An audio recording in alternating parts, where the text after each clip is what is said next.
Every leader promises their nation will survive. Every government swears the economy will recover. And every single time, when the treasury is empty and enemies circle like vultures, those promises turn to dust. The Weimar Republic believed their printing presses would save them. Revolutionary France thought confiscating church gold would be enough. The Confederate States swore their cotton would finance their war. All of them printed more money. All of them watched their currencies collapse. And right now, in 1923, the newborn Turkish Republic is staring down the same barrel broke, surrounded, and running out of time. But here's what makes this different. What Ataturk did next wasn't just economics. It was survival through mass mobilization, a gold rush that asked ordinary citizens to sacrifice what little they had left. The nation was bleeding, the treasury was empty, and the solution wasn't in government vaults or foreign loans. The question isn't whether Turkey was desperate in 1923. The question is, would you give up your family's last gold bracelet to save your country from total collapse?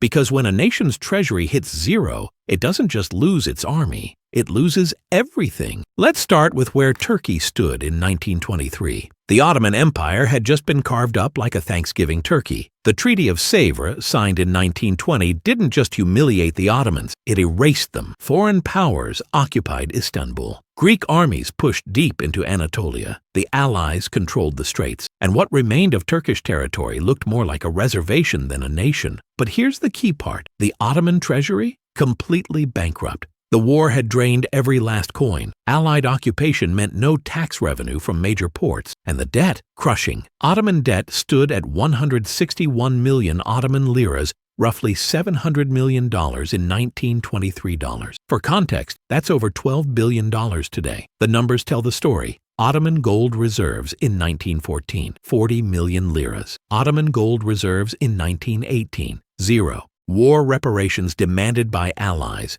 additional 800 million gold francs. This wasn't abstract economic theory. It was starvation. Turkish soldiers fought without boots. Hospitals ran without medicine. Government workers went months without pay. Think about what just happened. A 1,000-year empire had been reduced to a broke, occupied shell. And now this man Mustafa Kemal, not yet called Ataturk, had to build a nation from literal nothing. Here's how the financial strangulation actually worked. Step 1. Allied occupation seized all revenue-generating ports and territories. Step 2. What little money the nationalist government collected went immediately to the War of Independence bullets, not bread. Step 3. No foreign government would loan money to a rebellion that might not survive the year. Think about what just happened. You're trying to fight a war against multiple foreign armies. You're trying to build government institutions from scratch. You're trying to feed your population, and you have zero money to do any of it. This isn't theory. This is documented historical reality. The Grand National Assembly in Ankara operated out of a schoolhouse. Diplomats slept on floors. And the national budget? It barely covered 2 months of military operations. But the financial trap goes deeper than bankruptcy. Western powers weren't just occupying territory.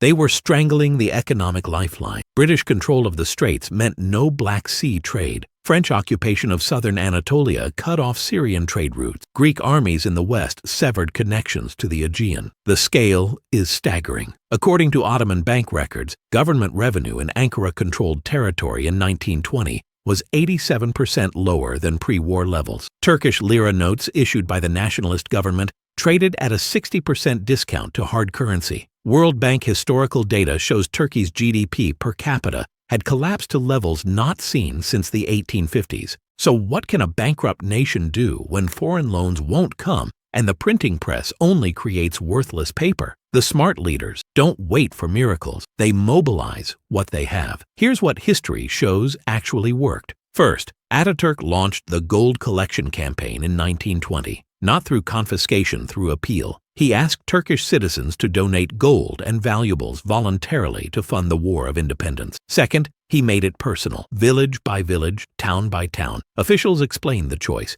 Give your gold rings now or lose everything to foreign occupation forever. Third, he led by example. Ataturk donated his own inherited farm. His mother gave her jewelry. Top generals contributed their savings. The message was clear: no one was exempt from sacrifice. This isn't about blind patriotism or emotional manipulation. It's about survival math when every alternative leads to extinction. To be clear, this wasn't unique to Turkey. Revolutionary armies throughout history have relied on voluntary contributions, but the scale and success of Turkey's campaign stands apart. Those who understand the pattern don't fight it. They adapt to it before it's too late. Now, mainstream historians make a strong argument. They say the gold campaign was relatively small, maybe 2 to 3 million liras total, collected over 3 years. And honestly, they're not entirely wrong about the absolute numbers. The military budget alone required 50 million liras annually. The gold donations covered maybe 5% of total war costs, and most financing ultimately came from war taxes, confiscated properties of those who fled, and deferred payments to soldiers and suppliers. But here's what that argument misses. The gold campaign's real power wasn't the money. It was the signal. When ordinary Anatolian villagers, people who had literally nothing, gave up their family heirlooms, it sent a message to the world. This nation wasn't giving up. Foreign diplomats noticed, potential allies reconsidered, and crucially, Turkish soldiers fought harder, knowing their families back home were sacrificing everything. The Confederacy tried printing money and begging for European loans. They had cotton. They had international sympathy. They lost. They were right about cotton being valuable, but wrong about it being enough to finance a war against industrial power. And that miscalculation destroyed them. Meet Fatma from a village outside Ankara. 1920. She's a widow. Her husband died in World War I. She has 3 children under 10. Her only valuable possession is a thin gold bracelet, her wedding gift.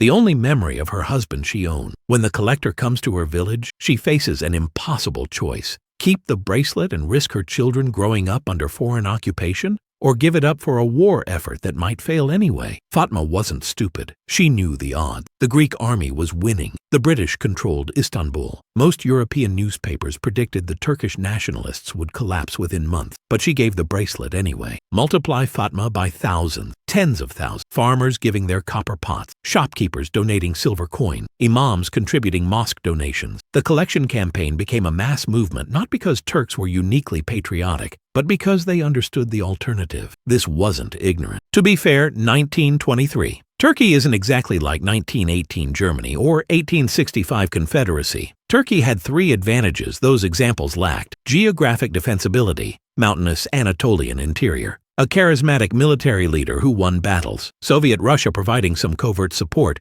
World Bank historians argue this makes collapse less likely than pure financial factors suggested. They have a point, but, and this is critical, those advantages mean nothing without money to sustain them. Speed works both ways. The Confederacy took 4 years to collapse, despite geographic advantages and military brilliance. Today's economic interconnection meant Turkey's financial crisis could have achieved the same destruction in months. The tools are better, but the human nature driving the pattern is identical. Individual donations aren't enough. Nations need fundamental economic restructuring. What would real solutions look like? Reform 1. Abolish the capitulations. The Ottoman Empire had granted foreign powers economic privileges, tax exemptions, legal immunity that drained sovereignty. Ataturk abolished them entirely in 1923. Switzerland did similar restructuring after Napoleon and survived. Britain renegotiated war debts after World War I and recovered. Reform 2. Build domestic industry. Turkey couldn't rely on foreign loans or imports. The government invested the little gold they collected into domestic arms factories, textile mills, and food production. Post-World War II, Japan proved this model works when executed with discipline. Reform 3. Establish monetary independence before it's too late. These aren't radical ideas. They're lessons from the only nations that managed to pull back from financial extinction. The question is whether bankrupt nations will choose reform or collapse.